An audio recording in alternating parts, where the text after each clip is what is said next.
Hey guys, welcome back to my channel and welcome back to Do It For Yourself. So today I'd like to show you some of the modifications that I made on this sandblasting unit that I've had for some time. Now I just put this together, and during the time that I've been doing that, I added these modifications, some along the way, some when the unit was completely put together. Let's start with the first modification, caulking. As I was putting this unit together, there is a point in the instructions where you'll have this unit separate from the pot. At that point is where you want to go ahead and caulk the seams. Or you can caulk it when the whole unit is together. It's just going to be a little harder to do it that way than if you did it when this section and the pot here are separate, because at some point in the instructions they will be separate. Go ahead and caulk all the seams as you see it in here. See all that gray? Have it all the way down into the pot. The reason we do that is because if you don't, in your sandblasting, a lot of that sand is going to get out. From my experience, it's going to seep out of these cracks here, these seams. And then you'll get sand on the floor. You'll even get sand coming through these little seams here. So that should be your number one. That should be the number one thing that you do. What you can use for that is this Liquid Nails Fuse It. It's an all-surface caulking bonding agent that honestly I use for just other things besides metal. You can use it for hardwood floors. You can use it for almost anything, because it says you can use it for everything. It's one of the better bonding agents that I found worked, because a lot of the other ones don't seem to bond as well to the paint as this one does. I mean, of course, you can still peel this up if you work hard enough to do it, but it cleans better than most. So that's the first thing you should do. The second thing I feel you should do is add what's called a metering valve. That's what this is here. So I added a 1-inch pipe fitting here, a 1x3 here, a 1-inch T down to a 1-inch plug, another 1x3, another 1-inch by 3/4 inch, from a 3/4 inch to a 1/2 inch, and then into a 1/2 inch ball valve, from a 1-inch to a 1/2 inch, from a 1-inch to, I think, a 3/4 inch, 3/4 inch to a 5/8 inch ID hose barb. That's what I did here, 5/8 inch. And then from a 5/8 inch hose barb to a 5/8 inch PVC high grade hose that goes into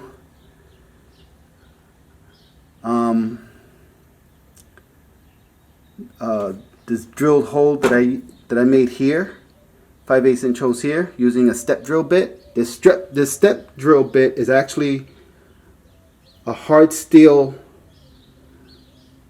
step drill bit made specifically for metal.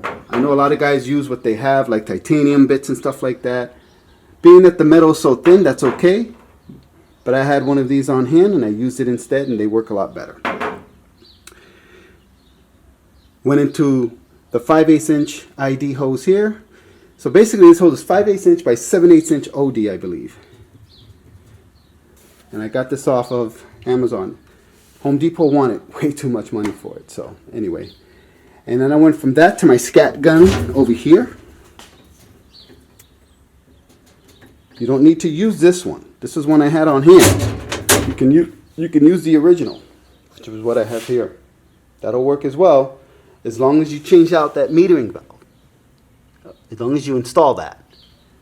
Because if you don't, that's basically what you're going to have sucking up sand into that one little hose.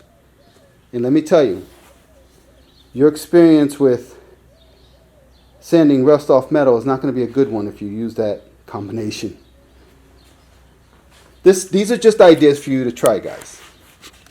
The other thing, okay, so I went from using a grommet, and by the way, these grommets were really hard to find. What I like about these is that they're very pliable, and they had the size that I was looking for this hose, OD. So it worked out perfectly, okay? You just got to make sure you have the right size bit for it. Here's a cheap fix. Doesn't cost you anything. Cover your holes. Because when this door is closed and you're sandblasting, you will get sand inside these holes, and when you pull the door open, sand will drop. Of course, you can just tap on the door before you open it, but you still get a little sand. If you got some black tape or any kind of tape that will stick fairly well over these holes, then that's all you need. Another cheap, no cost fix is this shelf. It calls for the instructions that have it turned the other way. I flipped it to where the shelf lip was facing upward. So now you have a shelf where if you put stuff in here, it won't fall down. Even when you're sandblasting and you have stuff on here, it will vibrate. Well, it won't vibrate off the floor because now you've got this little border all the way around the shelf. So that's another thing that you can do. Your glass, in the instructions they tell you actually to have the screws that they provide turned the other way around.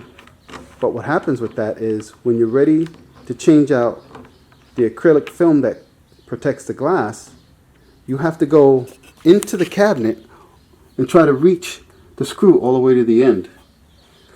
But if you have your screws where the head of the screw is on the opposite side of this cabinet, and then you put a little locking nut, unfortunately I don't have it shown here, right in here, then all you have to do is loosen up these thumb screws to pull out the glass. So basically, let me show you. It's that screw, goes through the cabinet, and then I have a little locking nut that came with the screws. I'll have it in the description in case you want to do this. And then I bought the thumb screws off of that. Off the internet. 25 millimeter, I believe, screws, 25 millimeter thumb screws. This works great because now you can just pull off the thumb screws, pull out the plastic, change out the acrylic film on the glass, which looks like this. Okay. I think my biggest achievement on these modifications was the metering valve that I have down there and the lighting. So for the lighting, I had a couple of ATV lights sitting around, and so I installed those two. And I also had a bunch of wiring. Now you can use the light that it comes with, but I promise you, you will be disappointed if you do. And let me explain why.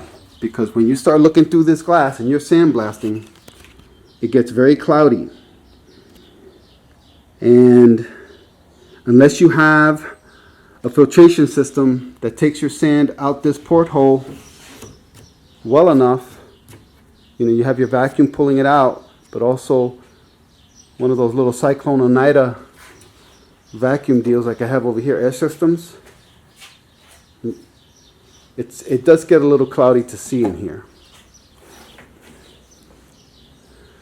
So I would say my biggest achievement on this whole setup was the metering valve, and of course the lighting. The lighting was cool because it's something I already had on hand, including the wiring. Now make sure you know some really basic wiring before you do all this. But basically, you can see I was able to filter one of the spotlight lines out through this intake hole.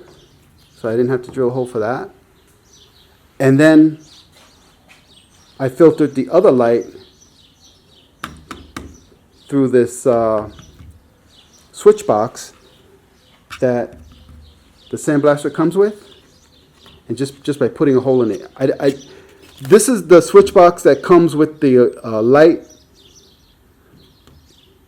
that the unit comes with, but I didn't use the light because the light normally, it's like a fluorescent light. It goes into these two little clamps that, by the way, I ended up using to hold my hose up. So I just use it to conceal some of the wiring is all. And to also cover the holes that are in there. I had it go through this little hole. Did some wiring here. Used some tie wraps to keep it nice and neat. Again, I used the clamps that come with the unit that would hold the fluorescent light up. The one that doesn't work so well. And I have it wired to a 120 to 12 volt DC converter that I will also put in the description. You can see I have it plugged in there. When it's all said and done, I will have a power strip like that, where once I flip the power strip on, the lights will go on, my vacuum will go on that will get hooked up to the unit right there. That's the vacuum that I will be using. And I'll also have this unit over here, this air system unit that actually filters a lot of the media into this unit instead of into my vacuum. So it'll save my filter on my vacuum. Keep in mind, a lot of this stuff I already had, guys. I already had the spotlights. I had some of the piping for the metering valve. So I didn't have to spend all this money to get all this stuff.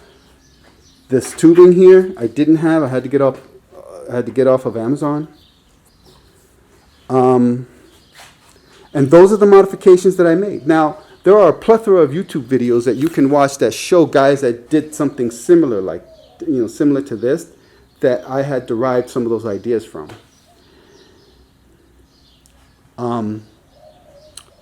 But you just take what you see and you put together what works best for you.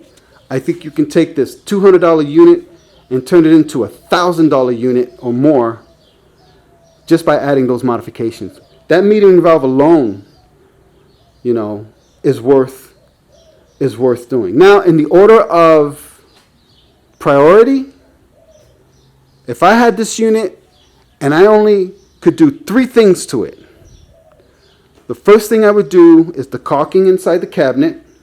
That's the first thing. You want to make sure you don't want any sand coming out of those seams. Otherwise, you have to clean all the sand out and then caulk it. So caulk it prior to putting anything in it. The metering valve is 2, or that could even be 1.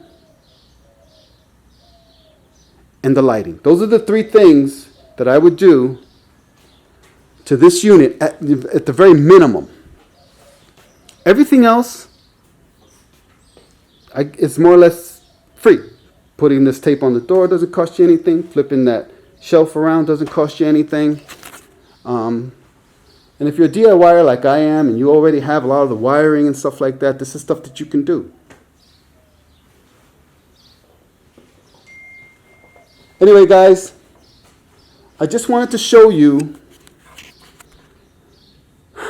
this project of mine. If you like what you see, feel free to comment. Feel free to like the video so I could keep that algorithm going. If you have any suggestions, the cool thing about this setup is you don't have to stop here. There's something about this unit and being able to modify it that gives you an open window to make it even better than what you've done. For instance, you could add more lights on one side of it instead of on this side. You can add more lights on this side. I even thought, well, what would happen instead of using a 1/4 inch fitting here, go to a 1/2 inch. And instead of a 1/4 inch, see my air hose is actually 1/2 inch. But when it comes out of the fitting, it's only a 1/4 inch. So what if I change that 1/4 inch to a 1/2 inch fitting, if they have it? Would that give me more airflow? Go into my gun?